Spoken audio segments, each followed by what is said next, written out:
Chris, can you speak to the speed of Isaac Guerendo? It seemed like he's caught us a little bit by surprise. We didn't realize he was as fast as he is. Well, I'm glad he caught you guys by surprise because he definitely didn't catch me by surprise. I mean, what can you say? I mean, he's just a kid that works his tail off every day. Really puts in the work, studies film. He's got a track background. I think I said that last time. He ran a 10.5 as a senior in high school.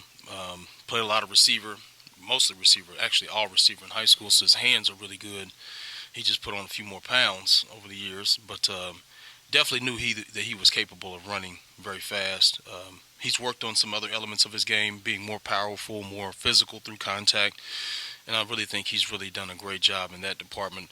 But it always helps when you have an O-line like we have that just paves the way, and I think we've got some backs that if we get some space, we can take it to the house, and he's definitely been a pleasant surprise for us for sure. So you're a local guy, grew up in Louisville, you know what this rivalry means. Tell us in your words, what does it mean? To be able to coach in this game, what's it mean? Oh, man, it's an honor. It's an honor. I never had the privilege of playing in the game, but growing up in this city, I was definitely well aware of the magnitude of the game, from having some former teammates that I played with in high school that played here, and, some guys that I coach with have coached in the game, and there's no doubt about it. This is a Super Bowl, and I think we're well aware of the ramifications of the game. And I think our kids are chomping at the bit because they understand how important this game is as well. I think when you have a staff of men who from the city played here, have familiarity, I think that it takes on a little bit more meaning. And I told them, I said, guys, it might be a little different if you guys go to Walmart wearing your stuff and all of a sudden you lose the game. I mean, they might not let you in Walmart around here. They might close it down until you leave. But actually, no, I was just messing with. But I definitely want them to understand that this game it means everything to these fans, this community.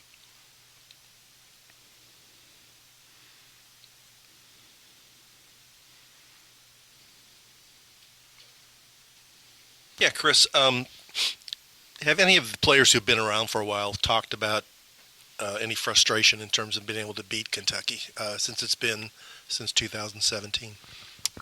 Yes, I mean, guys like Jaws. I mean, he's never beat Kentucky. I mean, most of the guys I think in this program obviously have never had that honor of beating those guys, and so that's something that we want to make sure we make a priority.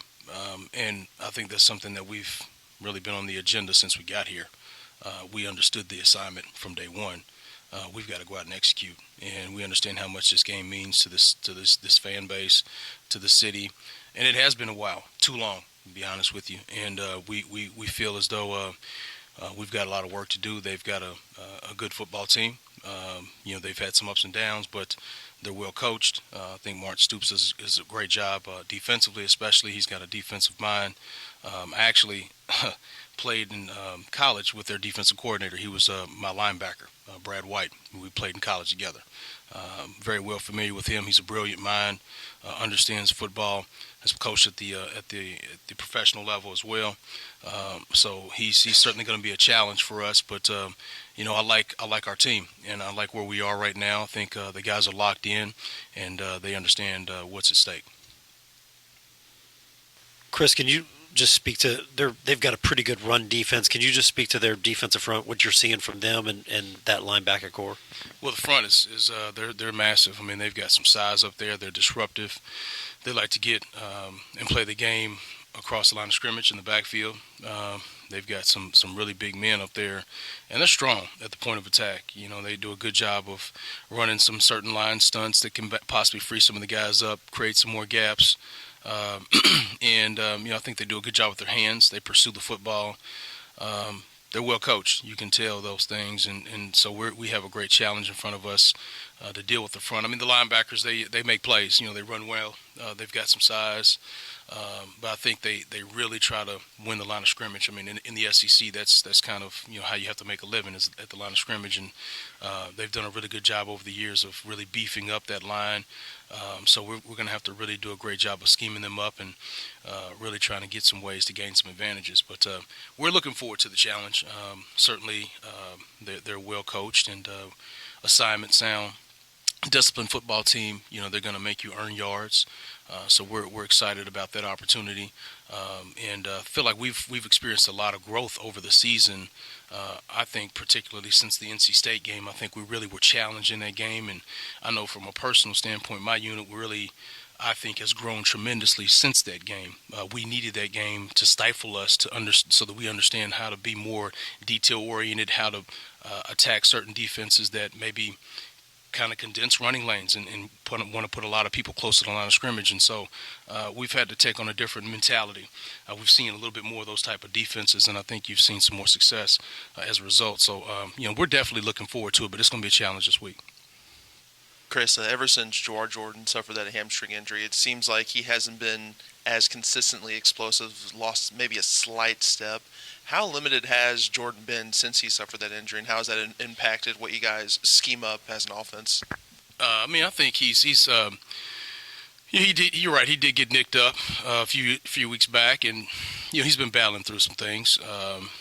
You know, his game is predicated on speed a lot of times, and you know if you got a bad wheel or something's not quite feeling right, I mean, yes, it can have an impact on his game. I think he has been able to give us everything he has for the last couple of weeks, and that's what I respect the most about the kid is he hadn't shut it down. He's battling through it, and I think his teammates understand he's battling through it, and they just love the fact that he's out there at war with them. And I know us as a coaching staff, we appreciate everything he's given us, and I think he's getting healthier by the day. I just think that we haven't quite seen him back to full strength yet. You know, I think his whatever he is still effective, but you know we've been blessed with the emergence of you know Isaac Guerendo to kind of spell him and give him some take some off of his plate, if you will. And so I think that as he continues to get healthy, I also have to give a shout out to Maurice Turner. I thought he did a really good job last week as well, and on special teams as well, and he's chomping at the bit to get going. So you know I think we've got plenty of pieces back there to get the job done. If a guy's nicked up or maybe not quite 100%, but I feel good about Jawar and where he is and where his availability comes Saturday. Chris, with this being a holiday week, how do you all handle Thanksgiving? Is it a team Thanksgiving meal? Is it position groups? Do you take them with your family? It's a little bit of both. We definitely have something for the team. And then, excuse me, I know myself, I like to have the guys over to my house, around my family, around my kids, holding my kids, playing with my dog. I've always cherished that and valued that. I think it's about more than football. I think it needs to be about that. When you deal with young people, I think you connect with them that way. And also, I want them to see my family. I want them to see structure. I want them to see some things that they may not have seen growing up. Me interact with my wife, my children, maybe some things that they maybe missed coming up. Some of my kids don't have fathers in their lives. Some of my kids maybe don't have moms in their lives. So I want them to see what the dynamic looks like and how it functions. Because, again, I think it's about more than football with those young men, and they know I love them. We say it every day after practice, and I want to make sure that we're putting action behind the words and having them over to the house and inviting them in, and just the one rule I have when they come over is, hey, no football. We don't talk football. We're just gonna leave that in the office. But let's just talk life. You know, let's be people and let's be real. And so I think that it really resonates with them, and it means a lot to me.